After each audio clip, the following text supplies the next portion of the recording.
বাঙালি এবং ফুটবল একটা কিন্তু অভিনব যোগসূত্র। স্বাধীনতার আগে থেকেই বাঙালির ফুটবল প্রেম কিন্তু চোখে পড়ার মতো।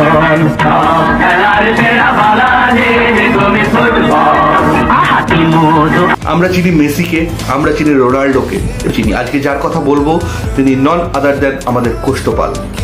সেই ফুটবল সম্রাট গোষ্ঠপালের জন্মদিনে আজকে জেনে নিন তার সম্পর্কে অজানা কিছু কথা। গোষ্ঠপালের নিকনেম ছিল দ্য চাইনিজ ওয়াল, মানে চীনের প্রাচীর। গোষ্ঠপাল ছিলেন the first captain of Indian national team. সময়টা ছিল 30-এর দশক। গোষ্ঠপাল তার জীবনের বেশিরভাগ সময় খেলেছিলেন মোহনবাগানের হয়ে এবং তিনি একমাত্র ভারতীয় ফুটবলার যিনি কিন্তু পদ্মভূষণ অ্যাওয়ার্ড পেয়েছিলেন এবং সেটা ছিল 1962 সাল। 1998 সালে একটা পোস্ট স্ট্যাম্প কিন্তু গোষ্ঠপালকে ডেডিকেট করে দেওয়া হয়েছিল। গোষ্ঠপালের স্মৃতিতে আজও কিন্তু ময়দানে তার একটা